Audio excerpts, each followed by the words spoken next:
11 Foolproof Decorating Tips. Tips for freshening up your home's interior without breaking the bank. 1. Set the tone at the front door. If you want your house to make a great first impression, paint the front door a fun, glossy hue. Red is a lucky color in many cultures, says Laura Allen Brett, a New Jersey-based stager. A red door meant welcome to weary travelers in early America, and on churches it represents a safe haven. Two other hues gaining favor, orange and yellow, according to San Francisco-based stager Christopher Breining. Both colors are associated with joy and warmth. One thing that should go: an outdated screen door. Get rid of it or replace it with a storm door with full-length glass that you can switch out for a screen panel. 2. Keep wall colors light and neutral. Stick to colors like beige or gray, especially on the first floor, where flow is important. You want to minimize jarring transitions, says Breining. Neutral walls give you the greatest decorating flexibility, allowing you to easily switch up your accessories. And if you have two small rooms next to each other, painting them the same neutral color helps them feel larger. Look at a paint strip and move up or down a shade or two for a subtle variation from room to room, suggests Allen Brett. 3.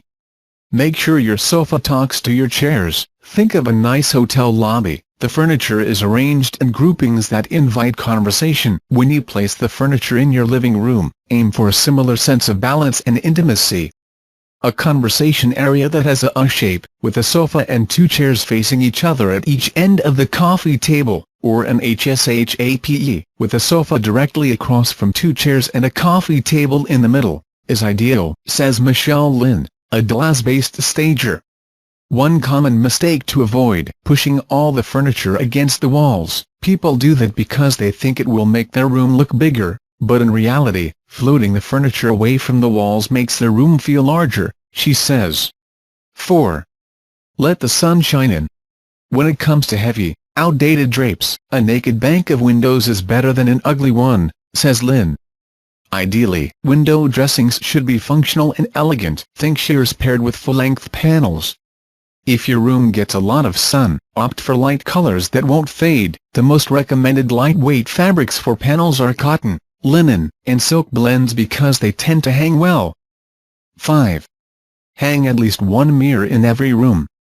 Mirrors can make a space feel brighter because they bounce the light around the room, says Breining, but placing one in the wrong spot can be almost as bad as not having one at all. Put mirrors on walls perpendicular to windows, not directly across from them. Hanging a mirror directly opposite a window can actually bounce the light right back out the window.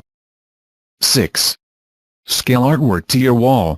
There are few things more ridiculous looking than hanging dinky little or too high on a wall, says Breining.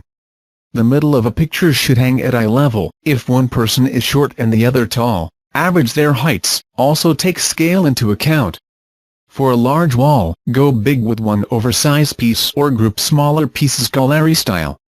For the latter, don't space the pictures too far apart. 2 to 4 inches between items usually looks best. 7. Layer your lighting. Every room should have 3 kinds of lighting: ambient, which provides overall illumination and often comes from ceiling fixtures; task, which is often found over a kitchen island or a reading nook; and accent, which is more decorative, highlighting, say, artwork.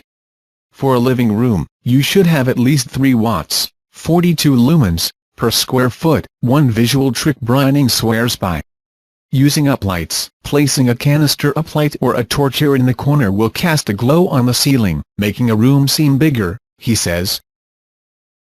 8. Anchor rugs under furniture feet. Follow these basic rules for an area rug. In a living room, all 4 legs of the sofa and chairs in a furniture grouping should fit on it. The rug should define the seating area, says Breining. At the very least, the front 2 legs of the sofa and chairs should rest on it, he adds. Even living rooms with less than generous proportions usually require an 8 by 10 foot or 9 by 12 foot rug to properly accommodate a seating area. Go too small with the rug size and everything looks out of scale. 9. Call in a pro to declutter. The longer you live in a house, the less you see the mess over time. Sometimes you need a fresh pair of eyes. You can hire an organizer for a few hours. Expect to pay $35 to $150 an hour, depending on where you live, to tackle bookshelves and closets, which stagers say are often packed with twice the amount of stuff they should hold. Breining suggests whittling down what's on your shelves by 50%, then mix horizontal stacks of books among the vertical rows and intersperse decorative objects, such as bowls or vases, among them. 10. Use visual tricks to raise the ceiling.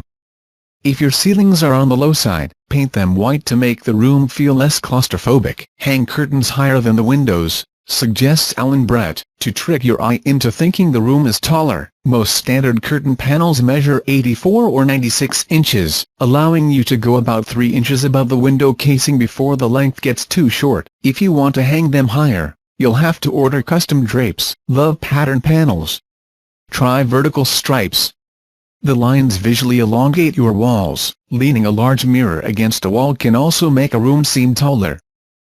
11. Give outdated finishes the Cinderella treatment. Got dated fixtures?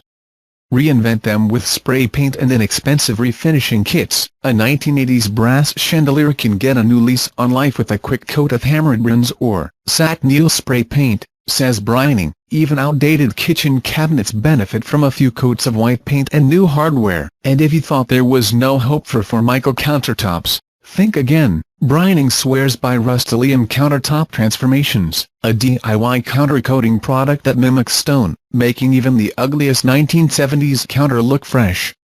What's left to do? Swap out cracked and mismatched switch plates and outlet covers for updated matching ones, says Lynn. Nothing drags down a refreshed space like a dingy, almond-colored switch plate.